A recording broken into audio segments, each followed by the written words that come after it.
Yes, tubasuhuze tubifuriza ibihe byiza nshuti bakunzi IBIGWI TV mwe mubarana natwe makuru akomeye arebana n'umutekano ubutabera politique na diplomatie. Nanone turi 24 z'ukwa 12 2025 tubifuriza kugubwa neza kandi tubifuriza kugira ibihe byiza by'iminsi mikuru bucya mwitegura kwizihiza umunsi mukuru wa Noheli ku bakristo mwese mwizera Yezu Kristo nk'umwami n'umukiza w'abapfiriye kandi uwabavukiye kubw'ibyaha by'abagize isi. Hanyuma rero nta kindi kitugaruye kugaruka mu buryo bworoheje tugenda tugerageza kubumvisha ubutumwa bukubiye mu nyandiko y'abasaga 400 impuguke abanditsi abahanga abanyabugeni abanyamakuru abacamanza bihaye Imana ndetse n'aba societe civile abashakashatsi abari muri za kaminuza izo muri Amerika ya ruguru y'epfo za Karayibe mu Burayi ndetse no mu Burasirazuba bwo hagati yewe no muri Asia bandikiye bwana Antonio Manuel do Oliveira Guterres umunyaportigale uyobora umuryango w'abibumbye UN bamubwira bati byanze bikunze jenoside yakorewe abatutsi mu Rwanda yatanze somo mwahawe ubutumwa murabyirengagiza ariko ubu ngubu ntabwo bikwiriye ko mubyirengagiza ukundi kubera yuko ibimenyetso birigaragaza kandi muvunira ibiti mu matwi cyangwa se mugashyira agati mu ryinyo mureba ibimenyetso bigaragara kizaba ari ikibazo gikomeye. Tugiye kugaruka rero muri rusange tugenda tureba ese ubutumwa yagenewe cyangwa se icyo bashatse kumumenyesha niki bibandaga nyine kubirimo kubera mu Burasirazuba bwa Repubulika Iharanira Demokarasi ya Congo. Kuri urwo rutonde haragaragaraho abanyarwanda benshi cyane barimo abanyamakuru bazwi uhereye kuri Ari Sudi uhereye ku Wineza Bahizi Olivier abo bose barimo muri Sag Gerardine abo bose barimo ndetse ukajya no kuri ba Dr Melody abo bose barimo bandikiye bwana Antonio Guterres. Twaje ko mu munyentwari Kevin Konga bw'ibyuma mu kanya gatoya cyane turaba dutangiye n'ibyanditswe muri iyi nyandiko yagenewe umunyamabanga mukuru wa Loni.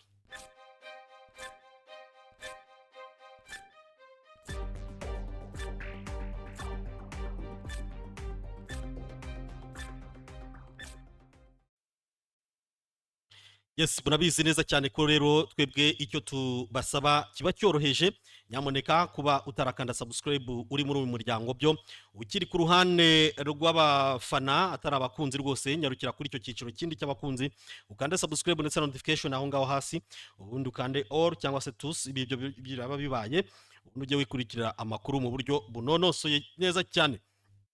Tuba turi kumwe n'uma Transport Limited iyi ngiyi idukodesha imodoka zitwara imizigo fuso n'amakamyo igafasha abantu bashaka kwimuka ibimura neza cyane itwara abantu bagiye mu butumwa bw'akazi itwara abantu bagiye mu kiruhuko itwara abantu bagiye gutembera itwara abantu abageni abitegura ubukwe mu buryo cyangwa se ubundi tubaha imodoka nziza twazize imivanda kugira ngo mwumve uburyo ziba zisobanutse kuri 0788 27 91 Asa uri mu mahanga ushaka gutelefona ushyiraho gutanya 550 788 27 email ni numatransport@gmail.com. Bahayirane cooperative building etage ya kabiri niho dukorera haraguru y'umukindo plaza hara mu gakiriro ka Gisozi aho ngaho ni mu rugo ukihagera rwose nta kwikandagira icyo gihe uza utegeka.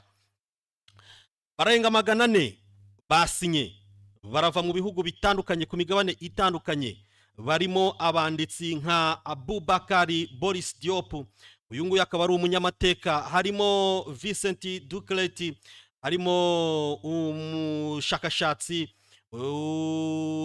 mu ngeri zitandukanye mu bijyanye n'amasomo ariko akoreshwa muri za kaminuza ndetse akanibanda ku masomo arebana no guhangana n'ingengabitekerezo ya jenoside cyangwa se jenoside muri rusange. Bojana Kuribari uyu nguyu akaba ava muri University ya Harvard murumva n'igihanyaswa. Gael Faye n'umuririmbyi akaba n'umuhanzi akaba ndetse yaranatwaye Prix Renaudot 2024 harimo Helena Dumas umunyamateka uzobereye ndetse ku Rwanda Muhamudu Remine Sanya Director of African Studies at Worcester Polytechnic Institute WPI in Massachusetts in the United States of America. Urumva nawe ahantu abarizwa. Doctor of Communication Veronica Yepezi Reyes of Pontificia Universidad Católica del Ecuador. Abakoresheje hari igiportugali. Hanyuma rero hakabamo umunyamateka wabigize umwuga cyane cyane yibanda ku makimbirane, Abdulrahman Ngayide, ndetse abo bose izo mpuguke zose zikaba ziri mu bandikiye iretere cyangwa se urwandiko rufunguye bana Antonio Guterres, sekretari generali w'umuryango w'abibumbye. Uyu nguyu rero bamubwira bati uko situation imeze mu karere k'ibiyaga bigari ni ikibazo gikomeye cyane, kwiriye kuyitaho nyakubahwa, naho ubundi ibintu birakaze. Abanyamakuru, banditsi, abashakashatsi, abanyamategeko, abafite ubumenyi bushingiye ku muco, ndetse rwose n'abandi bose benshi cyane abo muri Leta Zunze Ubumwe za Amerika no ku yindi migabane itandukanye, bose baje rwose baravuga bati ibi bigomba kuba byamenyekana mbere yuko ikibi icyo ari cyo cyose kitangira mu burasirazuba bwa Repubulika Iharanira Demokarasi ya Kongo, mu gace ka Repubulika Iharanira Demokarasi ya Kongo gakomeje kwibasirwa n'intambara ikomeye. Bati twebwe abanditsi, abanyabugeni, abanyamakuru ndetse n'abanyamategeko, abihaye Imana, abagize societe civile, abashakashatsi, abarimu kuva muri za kaminuza zitandukanye ku isi, muri Amerika ya ruguru ndetse no muri Amerika y'Epfo, muri Caribbeans, abo hose muri Europe, muri Middle East, abo muri Asia, abati rwose tuhuje ijwi kugira ngo tubwire umuryango w'abibumbye ko amakosa yabaye bitewe no gusuzugura ibimenyetso mu gihe jenoside yakorewe abatutsi mu gihe cya 1994 mu Rwanda yategurwaga, mukaceceka. Nyamara ibi ntabwo bikwiriye gukurikira, ntabwo bikwiriye kongera kuba ukundi. From the grave event in Eastern Congo, deeply rooted in history, only one narrative emerges. Ni ukuvuga ngo haragaragara mu by'ukuri ibituro byinshi cyangwa se aho bashyingura mu burasirazuba bwa Repubulika Iharanira Demokarasi ya Kongo. Ibyo tubifatiyeho amateka kandi turayabara nk'umuntu umwe kandi mu buryo bwihutirwa. Bati the risk of the balkanization of Congo and the exploitation of its resources, bakavuga bati biragaragara ko rwose mutacunze neza cyane hashobora kubaho Kongo icitsemo ibice, kubera ko harimo kugenda ndetse n'ubutaka bwa ibibitse mu butaka bwayo birimo kugenda byexploitwa cyangwa se bibyazwa umusaruro n'abatabikwiriye. The exclusion of the Congolese Tutsi whose extermination is increasingly being openly discussed by certain political actors is thus ignored. Ati murimo murabibona neza cyane nyakubahwa ko jenoside iri gukorerwa abatutsi, uburyo abatutsi muri Kongo barimo guhezwa, barimo barakorerwa ubwicanyi kandi ku mugaragaro, amahanga yose arimo arabiganiraho, barimo isi yose ariko irimo irabisuzugura. Ati this war, however abominable, cannot be reduced to a single cause. Atariko rero byanze bikunze iyi ntambara tufata nk'ishyano rwose, akaga gakomeye, ntabwo ishobora kugirwa ntabwo yazanywe n'impamvu imwe, ahubwo yashibutse muri byinshi byivangavanze bijyanye n'umuco, ubukungu, impaka zishingiye ku bukungu, noneho ndetse rwose aya makimbirane akaba yaravuyemo ibyaha bikomeye cyane birimo gukorerwa abaturage muri rusange muri Repubulika Iharanira Demokarasi ya Kongo.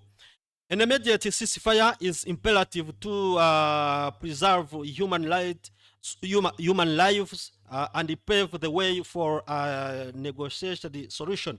Barakubwira bati rwose urebye harakenewe ko intambara ihagarara vuba na bwangu, bati bari kubwira ariko Antonio Guterres bati kuko urabona ko ubuzima bw'abaturage burimo burahangirikira kandi rwose nta kindi gisubizo gihari usibye guhagarika intambara, ibindi byose byaba ari ukwirengagiza byinshi. Ati uburyo bwiza rero bwo kugira ngo tugere kuri ibi ngibi ntabwo ari ukukomeza gukora amakosa yakozwe n'ubushize, aho n'ubundi u Rwanda rukomeje gushinjwa kuba ruri inyuma y'umutwe wa M23 burasirazuba bwa Repubulika Iharanira Demokarasi ya Congo.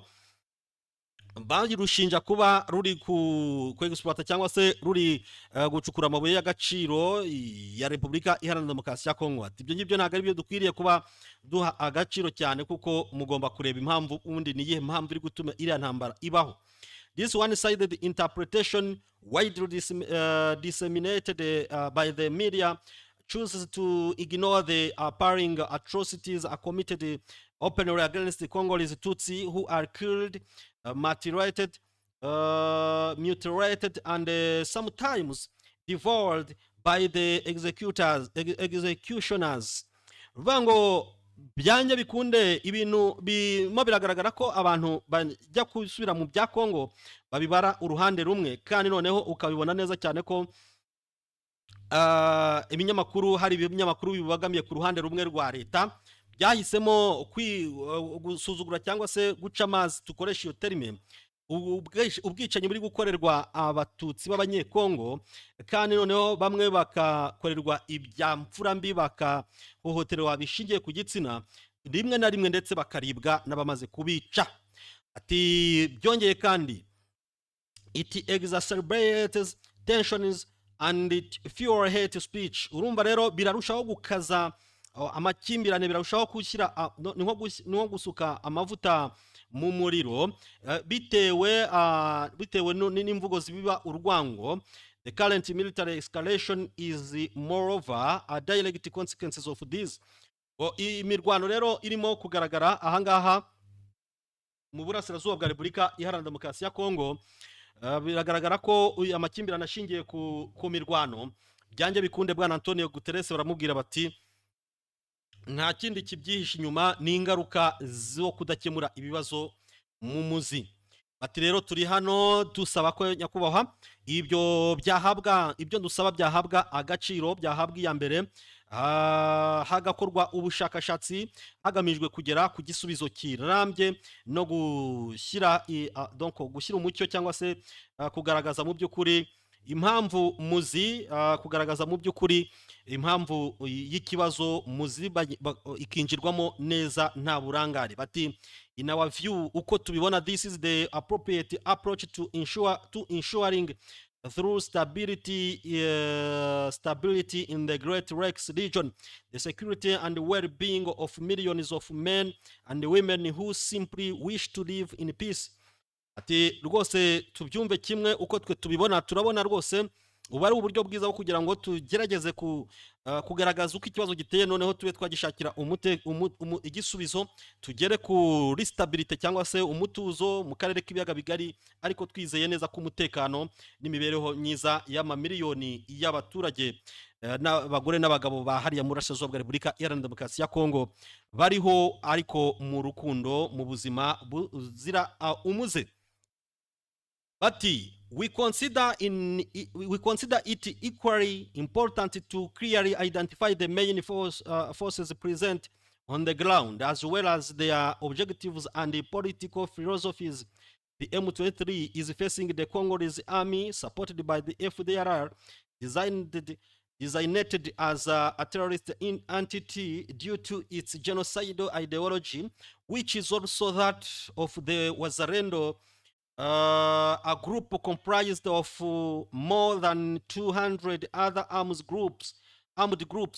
Arakubwira bati rwose twebwe turareba tugasanga rwose bikwiriye ari ibintu by'ingirakamaro cyane kugaragaza mu by'ukuri ni iyihe mitwe minini igaragara ku mirongo y'urugamba muri burasirazuba bwa Congo, ndetse tukareba bafite iyihe ntego mu by'ukuri, bagendera ku yihe politiki filozofi, mbese imitekerereze yabo muri politiki iteguye ite. barakubwira bati rwose aha tubona M23 ihanganye n'ingabo za Repubulika Iharanira Demokarasi ya Kongo ifashwa na FDLR. Iyi FDLR bati ikaba ari umutwe mu by'ukuri ugendera ku ngengabitekerezo ya jenoside, kandi bamwe muri bo bakaba barasize bakoze jenoside yakorewe abatutsi mu Rwanda. Ubwo rero abo bose bakaba bafatanya na wazalendo. Abo wazalendo bakaba bari bamwe muri ya mitwe igera kuri 200 yitwaje intwaro mu burasirazuba bwa Repubulika Iharanira Demokarasi ya Kongo. Kubw'ibyo rero ngo in addition to European mercenaries and United Nations forces, Burundi, South Africa, Tanzania and Malawi, among other countries, are fighting alongside the Congolese army, besides exploiting Congolese natural resources and spreading terror through mass rape and brutal killings.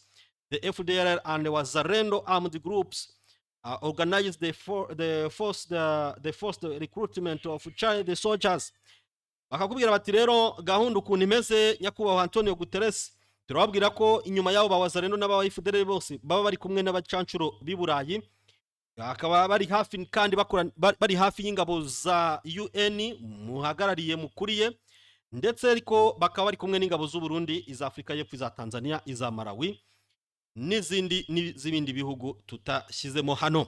Bakaba bari kurwana ku ruhande rwa Repubulika Iharanira Demokarasi ya Kongo, kandi ariko nta kindi kibaraje ishinga bose nuko kirageza kwexploita cyangwa se gukamura ibuye ry'agaciro rya Repubulika Iharanira Demokarasi ya Kongo, batera ubwoba abaturage ariko babafata ku ngufu, bandi bakabica impfumbi cyane. Bati rero FDLR yo ndetse na wazalendo n'indi mitwe yitwaje intwaro bahatira urubyiruko, abana bakiri batoya mu gisirikare.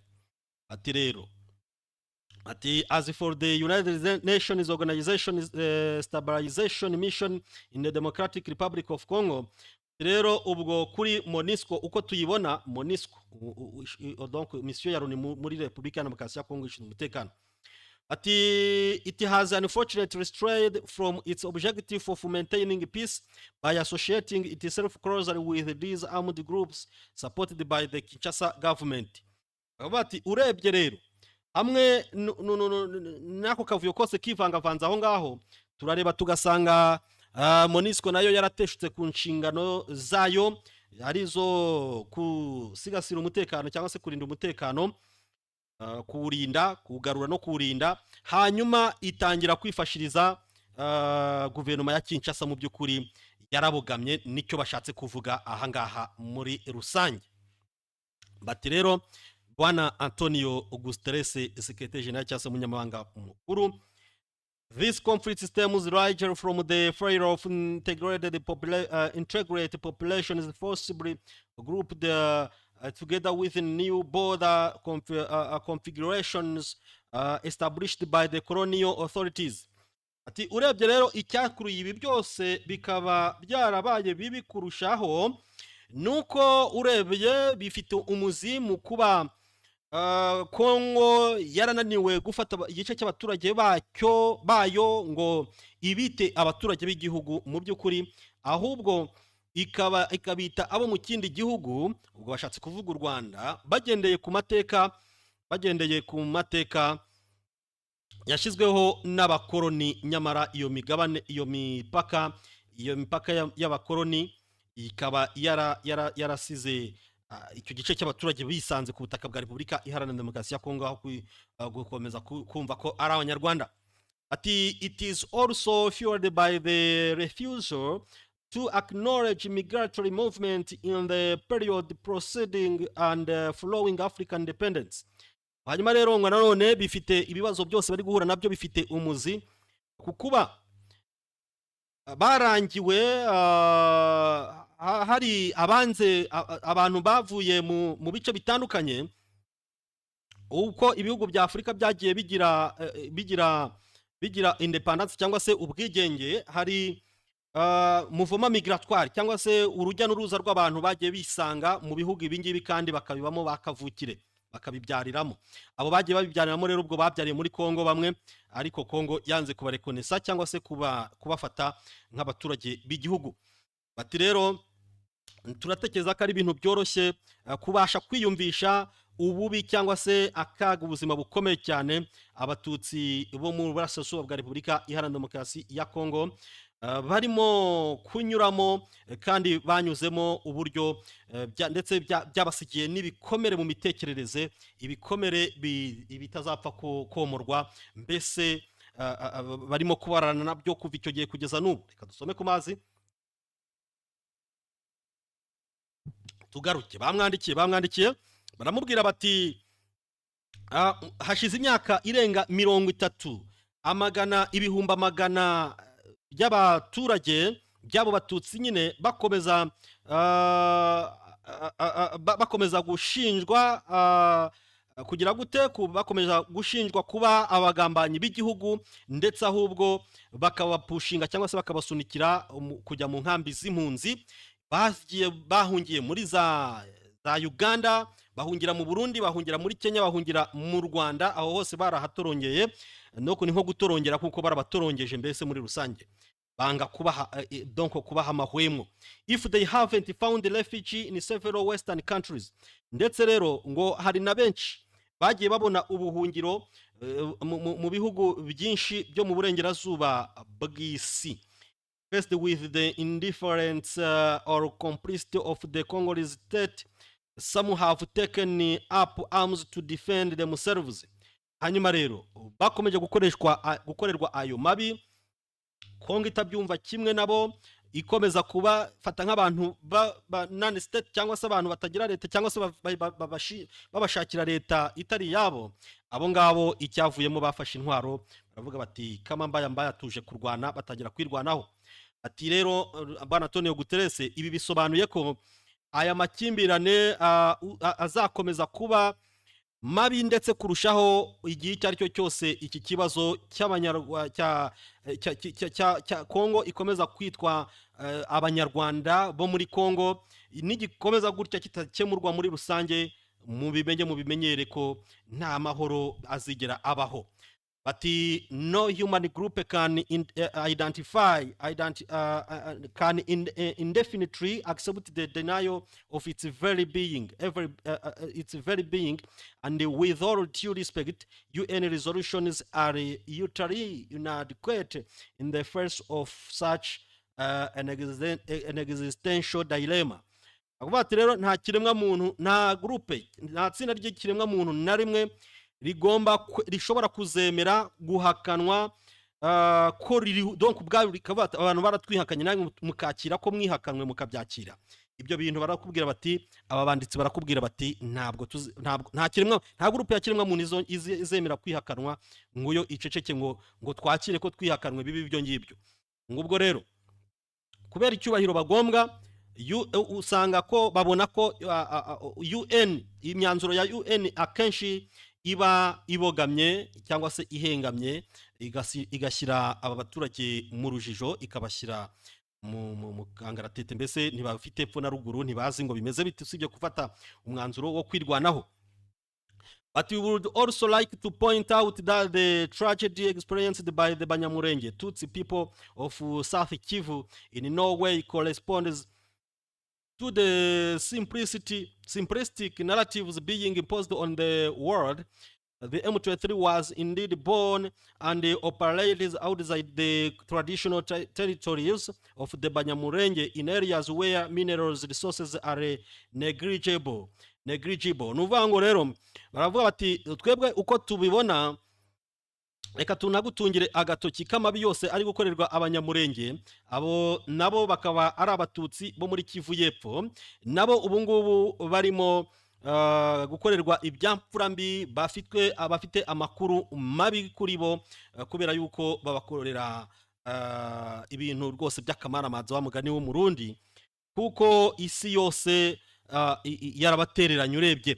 Ngo rero nubwo buryo nanone bafatanyije bose, M23 yavutse kugira ngo ikore ama operation cyangwa se igabe ibitero, ariko nanone itibanda, itagarukira kuri wa muco w'ubwoko gusa, ahubwo yarebye no mu bindi bice cyangwa se yifatanyije n'abandi banyekongo bose batekereza ko bahohoterwa, kandi noneho bibanda mu bice byo mu burasirazuba bwa Kivu, burasirazuba bwa Kongo, ndetse ariko ngo kikaba ari nacyo gice cya Kongo gisa nkaho kidafite n'amabuye menshi y'agaciro, ubona ko atari na menshi, none wagera mu minembweho usanga atari menshi cyane. Yet based on this false assumption, the Banyamulenge have been subjected to attacks by the Congolese armed forces, FARDC, and various ethnic militia such as the Mai Mai for over 7 years. Ngo rero Abanyamulenge by'umwihariko rero bo baragize gutya babashyira iruhande, barangije batangira kubagabaho ibitero karundura karabutaka. Ubwo turimo turabasomera ibarwa yandikiwe Antonio Guterres, ibarwa rwose ifunguye, natwe twabonyeho kopi, tukaba turi kugenda tuyinjiramo gake gake. Ati Abanyamulenge bakomeje kubigirizaho nkana, mbese babogeyeho uburimiro, bafatanye donc aba FARDC bafatanyije n'aba Mai Mai, imyaka 7 ikaba yihiritse, washyiraho n'abarundi kubera ko bakunda kugarukwaho. Mu majyaruguru ya Kivu ngo FDLR abangaba bakaba bazwiho ko barase bakoze genocide mu Rwanda, bakaba baragiye bazamurirwa amapeti mu bice bagenzura mbere yuko birukanwa nanone na M23. Ngo by'igihe kirekire rero abangaba rwose bakoze amabi yose ashoboka, barishe, bakoze ikintu barijanditse mbese bikomeye, ndetse ariko ibyo bakoze no kugira ngo bazabihanirwe bizagorana. Aho kugira ngo rero Kongo igira icyo ibikoraho, ahubwo leta ubwayo yabemereye, yabahaye ibirombe by'amabuye y'agaciro ndetse n'imbaho, baratema ibiti bimeze neza, baratunganirwa, hanyuma bakajya babigurisha ku isi yose, ku isoko ry'isi. Mu by'ukuri baba bafatanyabikorwa na politike ya Repubulika ya Demokarasi ya Kongo, barakira, barikungahaza, bamererwa neza cyane. Ikirenze kuri ibyo, bagiye bakira n'amataxi cyangwa se imisoro mu duce bagenzura, mbese bituma umuturage w'umututsi agomba byanze bikunze kubura amahwemo, kubuzwa amahwemo, akabuzwa epfo na ruguru, paka ahungiye mu bihugu by'abaturanyi, u Rwanda ubwo twavuze, Burundi, Kongo, Uganda, Kenya n'ahandi, na Tanzania zose. Atiranya ko Secretary General, a thorough study of the region's complete history demonstrated that the emergence of the M23 is not the cause, but rather the consequences of the systematic deprivation of human rights of the Banyamulenge and Tutsi in the Democratic Republic of Congo, making them second-class citizens, prohibited from fully participating in civil society. Ati rero ibintu amasomo inyigo yakozwe igaragaza muri aka karere, igaragaza amateka, agaragaza ko urebye rwose kuba M23 yarazamuye umugara nk'intare nyine, dukoresha iyo terime, ntabwo ari cyo kibazo donc ntabwo ari yo yatangije ikibazo, ahubwo izo guhaguruka kwa M23 ni ingaruka z'ayo mabi yose, cyangwa se uko guhezwa kwakorewe Abanyamulenge bitwa Abanyarwanda, ndetse n'Abatutsi bose bitwa Abanyarwanda mu burasirazuba bwa Repubulika Iharanira Demokarasi ya Kongo. Hanyuma rero abangaba bakaba bafatwa nk'abaturage ba kabiri, mbese ari abambere, aho bita ngo pire Congolais, akaba na second class, abaturage bo ku cyiciro cya kabiri, babushijwe, badafite uburyo bwuzuye, badafite uburenganzira bwuzuye bwo kugira uruhare mu kubaka sosiyete ya Repubulika Iharanira Demokarasi ya Kongo. Julius barakotinga rero bati Julius Nyerere therefore knew what he was talking about when he highlighted in 1996 the inseparability of the inhabitants of this part of Africa. It is useless. Bana Julius Nyerere, Julius Kambarage Nyerere, uyu yayoboye Tanzania, urebye nyine niwe nyiri independence ya Tanzania, niwe independent fighter wa Tanzania. Aravuga ati uyu nguyu, aravuga ati yari yabigarutseho mu 1996, aho yavugaga ati rwose gufata aka gace k'uburasirazuba aka gace ka Afurika mukagahindura akatara ko guturwa, cyangwa se abaturage bagatuye mukabahindura ibicibwa, ntacyo bizabafasha. Yaravuze ati to respect borders without respecting the individuals who are inside these borders.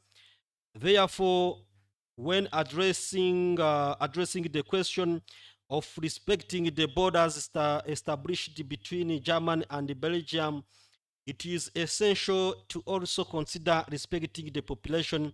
The population is affected by this division. Ni nko kuvuga ngo niba mushaka kubahiriza kubaha imipaka uko iciye, mukwiriye no kubaha abaturage iyo mipaka iciwe barimo. Niba bagiye kuri uruhande, ubwo icyo bashatse kuvuga, niba bagiye kuri uruhande rw'iburyo, ubwo ni muri Kongo, wenda bagiye ruguru rw'ibumoso na Rwanda, ubwo nyine ibyo ngibyo bikubahwa gutyo, nuko bimeze. Aravuga ati rero nimushaka guhangana n'ibibazo byo kuvuga ngo turubaha imipaka, nkuko byanzuriwe hagati y'Ubudage ndetse n'Ububirigi, ati icyo gihe rero muba mukwiriye no kugira gute, no kubaha abaturage bari buze kugerwaho n'izo ngaruka zo gucamo ibice cyangwa se gukatwa kw'iyo mipaka. Ati we can reduce from all these that the emergence of the M23 is not the cause, but rather the consequences of the question of the Banyamurenge, of the Banyarwanda and the Tutsi in the Democratic Republic of Congo. Ati ushobora rwose gufata ibyo byose ugashaka kubiburizamo mu kuba M23 yarahagurutse, ariko none ugasanga rwose atari yo nyirabayazana w'ikibazo, ahubwo murebe ko muzirikane ko ari ingaruka z'ibibazo byabayeho byagiye bikorerwa Abanyarwanda cyangwa se Abatutsi bo muri Repubulika Iharanira Demokarasi ya Kongo. Bati babwira Bwana Antonio, banditse byinshi cyane, ariko ndagerageza mbinyuremo kabisa. Reka ndebe page hano. Bati nyakubahwa Antonio Guterres allow us to submit the following particularly significant fact for your consideration. Rero reka tubahe ingingo nyamukuru mukwiriye guha agaciro. Ati imyaka 3 nyuma yuko Kongo ibonye ubwigenge, muri Kivu ya ruguru habaye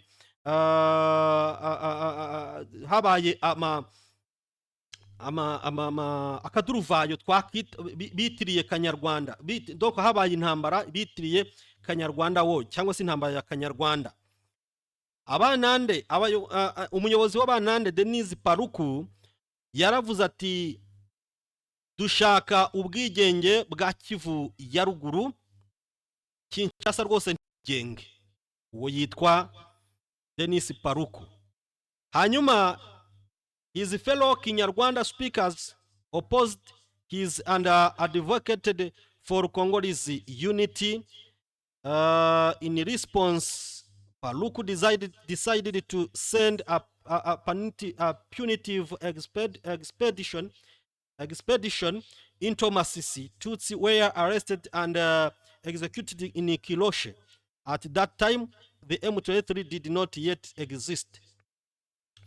Bagabwe ibyo maze kudufasha no kuvuga ngo noneho barakubwira bati uyu muyobozi w'Abanande Denis Paluku ari kumwe n'abavuga ururimi rw'Ikinyarwanda,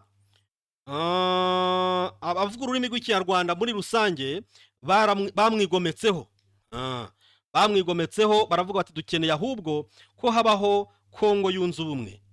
Hanyuma rero Paluku icyo yakoze, yaravuze ati rwose ndabahana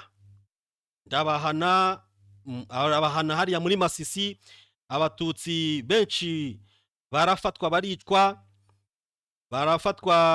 bicirwa hitwa Kiroshe. Icyo gihe M23 ntiyari yakabayeho. Mu gihe cya 1980 abatutsi abanyeshuri b'Abatutsi birukansweho cyangwa se babujijwe amahwemo i Kinshasa, muri kaminuza ya Kinshasa, mu gihe barimo bavuga bati nyamoneka Zaire irakabaho, harakabaho tugomba kugira ubwene gihugu bw'Abazayirwa, natwe turabazayirwe, turabazayirwa. Icyo gihe Zaire yari ntago yari kitwa Kongo, yari yabaye Zaire. Ati turabazayirwa. Ngo deaf to the usurpers of our nationalities. Bati twebwe tugomba gupfa twibanda cyangwa se twiziritse kuri nationality cyangwa se ku bwenegihugu bwacu. A leaflet also called for the complete and total eradication of these snakes, Tutsi students who want to bite us. Urumva rero hahise haduka siroga cyangwa se akabyiniro bavuga ati mudufashe rwose turandure burundu izi nzoka z'abatutsi b'abanyeshuri bashaka kuturwinga, bashaka kuturuma. Urumva byari byabaye bibi. It also stated all written sources acknowledge that the Tutsis in Zaire are immigrant and therefore should not enjoy the same right as the true sons of the country. Abatutsi bose bo muri Repubulika ya Demokarasi ya Kongo bakomeje kwitwa ko atari abahungu nyakuri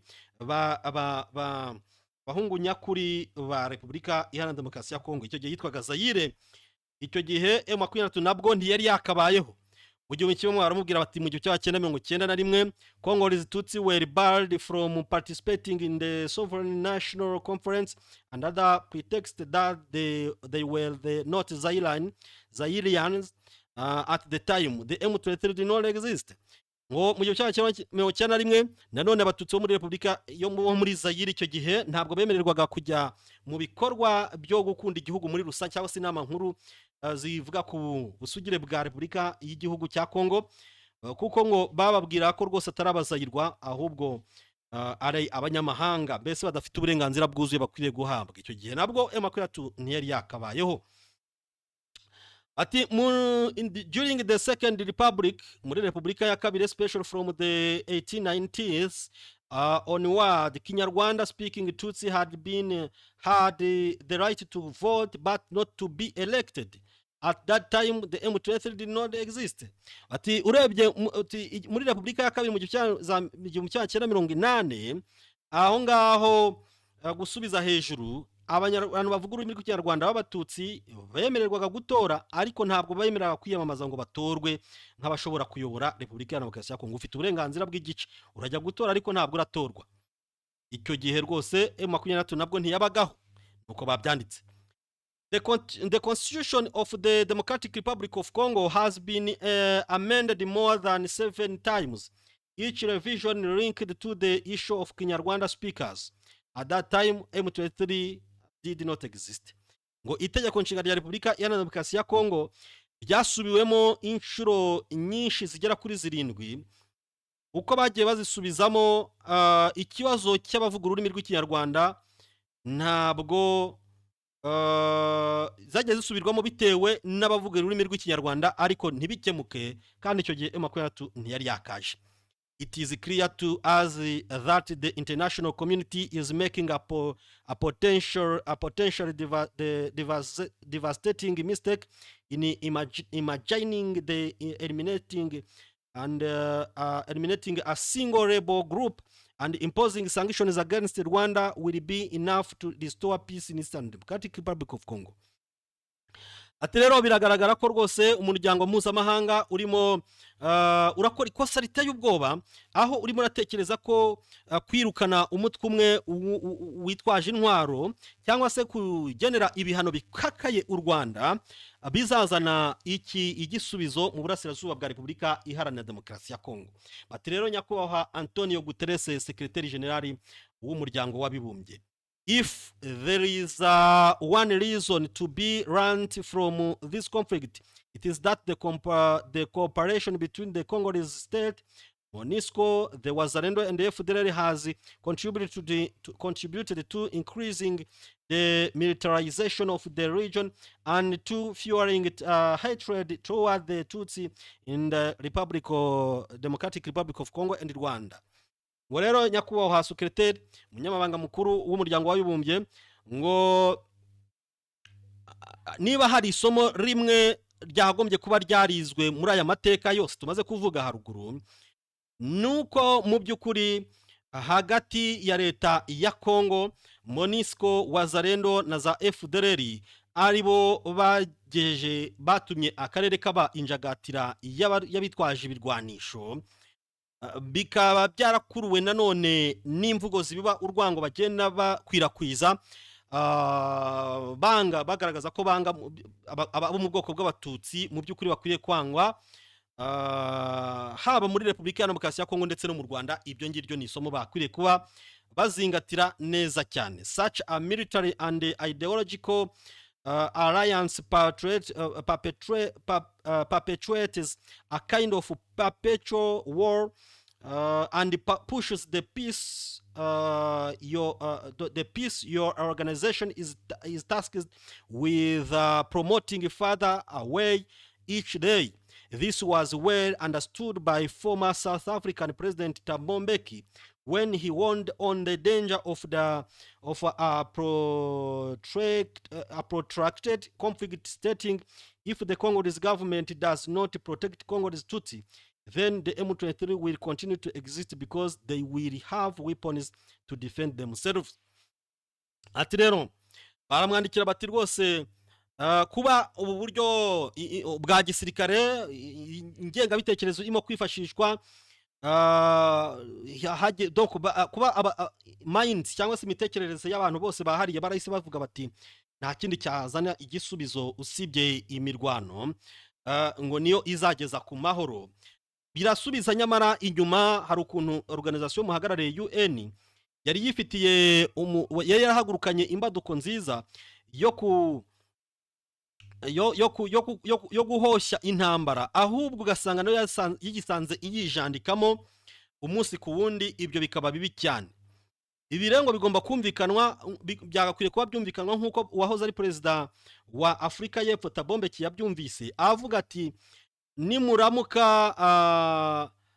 nimushaka, yarabwiye ati bizakomeza kuba amahano, bizakomeza kuba akaga gakomeye cyane nimuramuka mufashe Repubulika Iharanira Demokarasi ya Kongo, niramuka idashoboye kurinda abo mu bwoko bw'abatutsi mu buryo irindamo n'abandi baturage ku kigero kimwe, kuko M23 ibakomokamo izakomeza guhora ifite intwaro mu ntoki, kandi izakomeza izo ntwaro zirimo amasasu yo kurasa yirwanaho. Ibyo bikumvikana neza. Turi hafi kugana ku musozo. In our view, for lasting peace and security in the Great Lakes region, the following is necessary.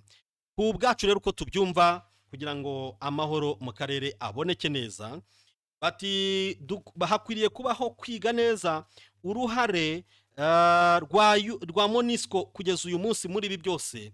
Ese nuruhe ruhare kandi nihe mpamvu, nukubera iki hari? Ibyo ngibyo byigwe neza, impamvu UN na MONUSCO iri hariya muri Repubulika Iharanira Demokarasi ya Kongo. Bamara kubyiga bahite biga kandi none bongere bige impamvu ndetse n'ingaruka byagize kuba umuryango w'abibumbye cyangwa se MONUSCO yarananiwe gukumira aya makimbirane ndetse no guhosha iyi ntambara, ndetse ukabona ko rwose itashoboye no guburizamo genocide irimo gukorerwa abatutsi cyangwa se yakorewe abatutsi kuko yaranabaye. Ndetse bakavuga bati harebwe uburyo nanone bakumira abatutsi, bakumira genocide irikorerwa abatutsi birimo kwerekeza muri icyo cyerekezo bo muri Repubulika Iharanira Demokarasi ya Kongo, nk'uko biteganywa mu masezerano cyangwa se mu myanzuro y'i Geneve no muri za raporo z'umuryango wa Afurika yunze ubumwe, ndetse rwose ndetse na za raporo za Duclerc n'uwitwa Muse. Ngo harasabwa ko hafatwa ingamba zikarishye cyane, bakumva uburyo u Rwanda rushobora guhungabanyirizwa umutekano, hanyuma FDLR ikabanetarariza cyangwa se igashwanyaguzwa, ikamburwa ndetse ikanahanagurwa mu mutwe ideology cyangwa se ingengabitekerezo yahoranye kuva kera na kare, kandi yabibwemo n'ababirigi b'abakoloni kuva mu 1994. Harasabwa ko abaho kongera gusubiramo kureba to review the numerous agreement between the Congolese government and M23 in order to determine what prevented their implementation. Harebwe umubare w'amasezerano yagiye ajya hagati donc asinywaho na M23 na guverinoma ya Congo, ariko yose menshi akaba kibitse mu kabati, ishyirwa mu bikorwa ryarananiranye. Ikiswe to stop and discourage all military support to the Congolese government as long as the latter continues to rely on genocidal men, mercenaries and militia whose political program is limited to the extermination of the Tutsi. Ngo habeho uburyo impande ziha donc ibice bigenda biha support cyangwa se biha inkunga guverinoma ya Repubulika Iharanira Demokarasi ya Congo, nkuko bigaragara ko iyo ikomeje gufashwa na FDLR, bikagaragara ko ifashwa n'abacancuro, bikagaragara ko ifashwa n'imitwe yitwaje intwaro nka za Wazalendo. Izo ngizo zikaba zihorana akayihaye ko kwica abatutsi gusa, hanyuma bakwiriye kuba décourage. Abatera inkunga FARDC bakwiye kuba décourage, nuko babivuga. Bakavuga ngo to appoint a United Nations representative who is credible in the eyes of both parties. Their mediation role would aim to promote peace by involving local communities. Umuryango w'abibumbye ngukwiriye gushyiraho umuyobozi uhagarariye ubutumwa bwayo muri Congo, ariko utabogama. Nuvuga ngo hangaha bahise bagaragaza ko Bitu Keita warangije manda ye nubwo yagiye imbere yayo gatoya itarangiye, ntabwo yabaye fair cyangwa se ntabwo yabaye impartial, yagize ukuntu ahengamira ku ruhande rumwe. Gusa sicyo bashatse kuvuga. Bati rero hakwiriye kujyaho umuntu ureba impande zombi uhijambo buri ruhande, kugira ngo argunge abe mu hagati nk'umuntu w'umwunzi, kugira ngo amahoro abone kuboneka muri Congo, ndetse n'abaturage batuye Congo bakagira uruhare mubi bakorerwa cyangwa mu bagenerwa. To reaffirm the dual principle of the inviolability and Congolese borders and the inalienable right of Tutsi or Kinyarwanda speaking communities to live in a complete safety and their native land on their native land and elsewhere in Congo. Rero hagomba kubaho ihame yuko imbibe za Congo zitagomba kuvogerwa, kandi noneho uburenganzira bw'abatutsi bukaba ndakorwaho, budakumirwa, budasubira inyuma, ndetse n'abavuga ururimi rw'Ikinyarwanda bose muri rusange bakabaho mu mutekano ntangere, bakaba aho bavuka ku butaka bwabo bwa Repubulika Iharanira Demokarasi ya Congo, bakava mu burasirazuba bakisanga hirya no hino bakagera n'imatati babaho mu bunezero. To guarantee the safety of minorities by encouraging and an education in values that promotes understanding of Congolese identity through the prism of the individual citizens rather than belonging to a tribe, ethnic group. Ngo gahunda rero igomba kuba umutekano nibundi nicyo bakigarukaho, umutekano, ubwisanzure, kwishyira ukizana kw'abanyamuke, bakahabwa education cyangwa se uburezi bufite agaciro ku butaka bwabo n'ahandi muri Congo.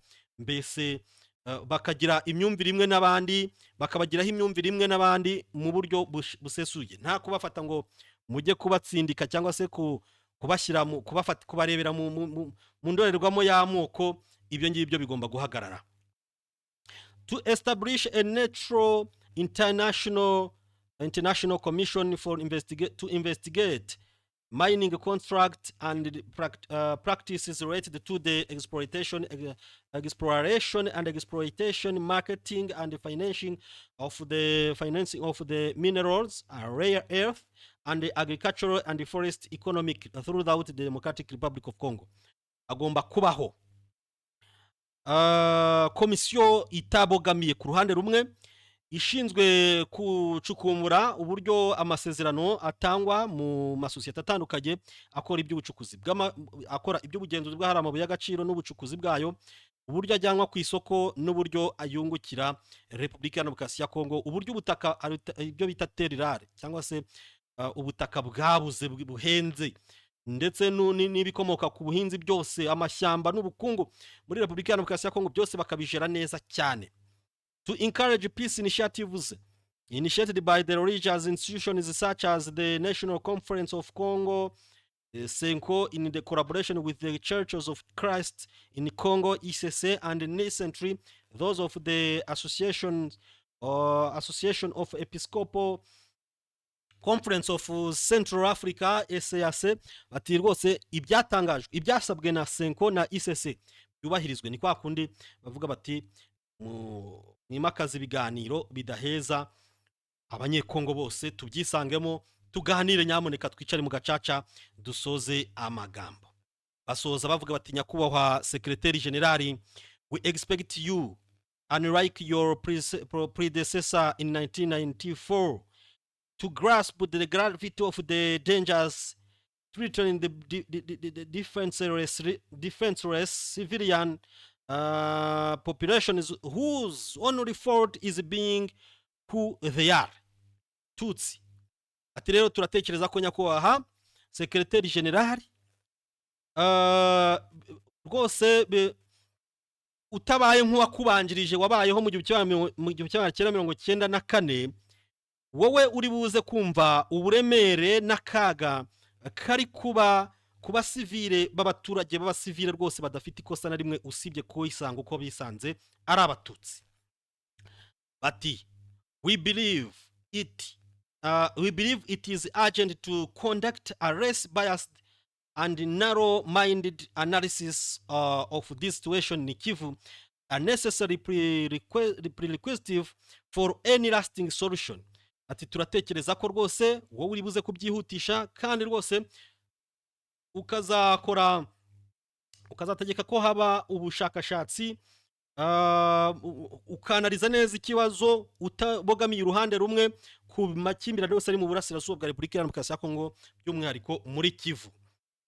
Ati harasabwa bati rwose nyakubahwa harasabwa igisubizo kirambye, harasabwa rwose igisubizo kitajenjetse.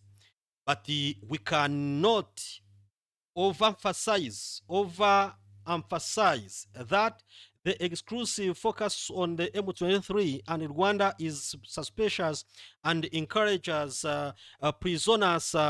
poisonous rhetoric among increasingly audacious extremists who find in social media an effective means of popularizing the ideology of hatred.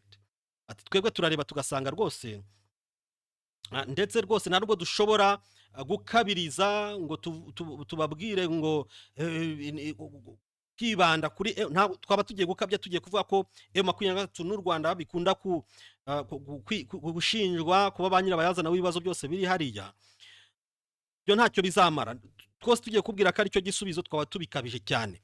Ati ahubwo usanga rwose biriya bintu ari nk'uburozi ubwagiye muri bariya abantu babaheza nguni badatinya gutekereza ko intambara barwana izakemukira ku mbuga nkoranyambaga, bashaka kwihindura abastari cyangwa se abantu bazwi muri neo cyangwa se mu bice abo baturage bagerwaho n'ingaruka batuyemo, kuko ikibaraje ishinga ni ideology y'urwango, mbese bifitiye ingengabitekerezo y'urwango yo kubiba urwango mu baturage, nta gisubizo bazazana.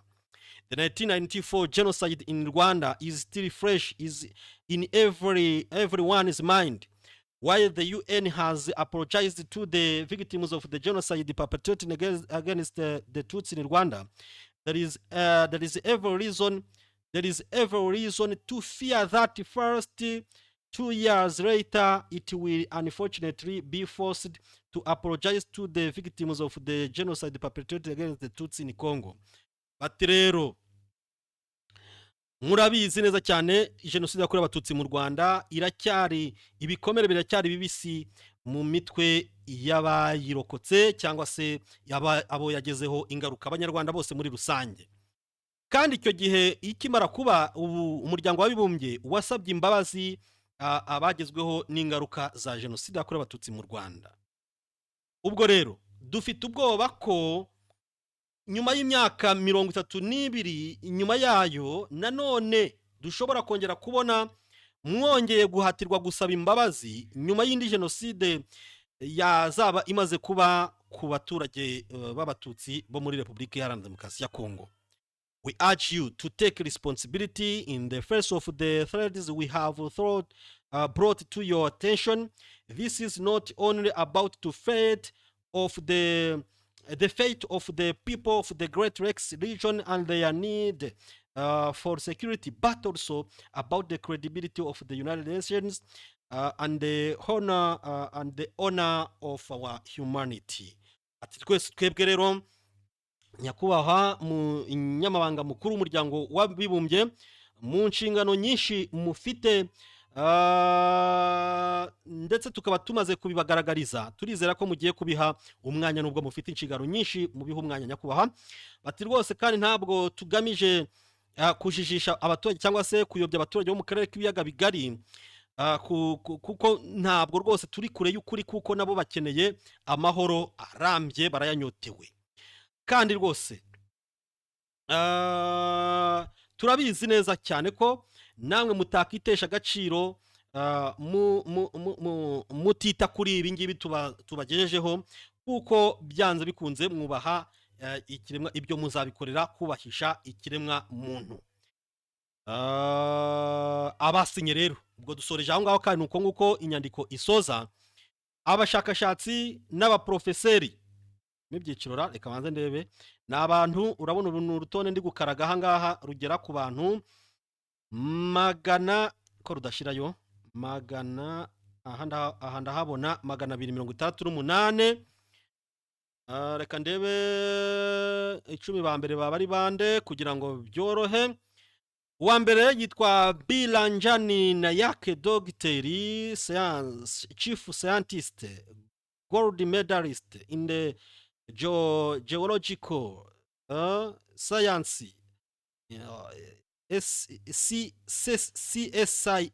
CSIR, Institute of Minerals and Materials Technology, Bumbanse Award. Nuvuga ngo uyu mugabo ni umuhinde uzobereye ibintu rwose, ni umunyabumenyi, ni umuscientifique uzobereye ibintu bya minerals, by'amabuye y'agaciro, mbese yigisha muri institute yo mu Buhinde hariya, yigisha ibijyanye n'amabuye y'agaciro. Ari uwitwa Carlos Graef, Dr. Material Chemistry, ni umushimiste wo muri Brazil. Dr. Jean-Pierre Chrétien ni umunyamateka Bordeaux hariya mu Bufaransa. Dr. Vincent Ducret, historian, senior researcher scientist IHERS, urumva hariya mu Bufaransa. Dr. Ducret muramuzi Vincent. Dr. Irene Dumas, Ensing Melgi, Dr. Garimor Tim, Dr. Karegeye Jean-Pierre, dogiteri uyu aba muri Leta Zunze Ubumwe za Amerika, ni Director Interdisciplinary Genocide Studies Center. We aba umuyobozi w'ikigo ikiga kuri jenoside hariya muri Leta Zunze Ubumwe za Amerika. Wacumi yitwa Lucas Pena, Dr. wahariya muri Colombia. Mohamadu Lamine wahariya muri USA. Mahwa Aloyizi muri Repubulika Iharanira Demokarasi ya Congo, n'abandi. Ariko mukamenya ko harimo na Murigande Charles, Dr. Train Rwanda Minister of Foreign Affairs, Professor of Mathematics, umunyamibare, umuscientifique rutura i Rwanda ni hari hano i Kigali. Hakabamo reka ndebe y'Amanyarwanda ni menshi ariko reka turebe. Dr. Nkaka Raphael, uyu nguyu rwose Associate Professor of History, University of Rwanda, uyu akaba yaranatwigishije rwose nawe, akaba yaratwigishije mu itangazamakuru, ni umunyamateka. Ni umunyarwanda hano, ndimo ndashaka abanyarwanda kuko abanyamahanga n'amazina yabo arakomplitse. Gasana Sebastien, Dr. Lecturer, University of Technology and Arts of Byumba. Gasana Sebastien, dogiteri mu Rwanda. Gasanabo Jean Damascene nawe yararimo, dogiteri Research Social Science, New York muri Leta Zunze Ubumwe za Amerika. Gashugi Denise, Denise Gashugi, sociologist, Dakar muri Senegal. Dr Gatsinzi Basaninyenzi, retired professor, Alabama A&M University, Alabama. Habibu Tiani, nangiza no munyarwanda. Kabanda Marcel, Dr Historia, ipari mu Bufaransa. Ndimo ndashaka abanyarwanda. Kamanzi Pierre Canisius, Dr Professor Education, University of Montreal muri Canada hariya. Stephen Kalak, Professor of Economics, Vancouver muri Canada. Karege Felicien, Dr retired Professor, University of Rwanda, hano mu Rwanda ni hari.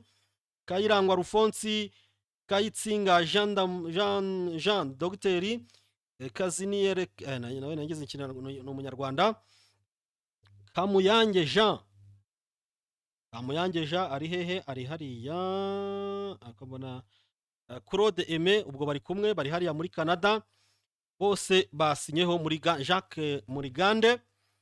Mighty Popo, Jacques Murigande, umuhanzi, niyo washinze ririya shuri ryo ku Nyundo ryimukiye hariya Majyepfo. Mighty Popo uyu turamuzi, ari mubo najyaga mha ama interview mu buryo butandukanye.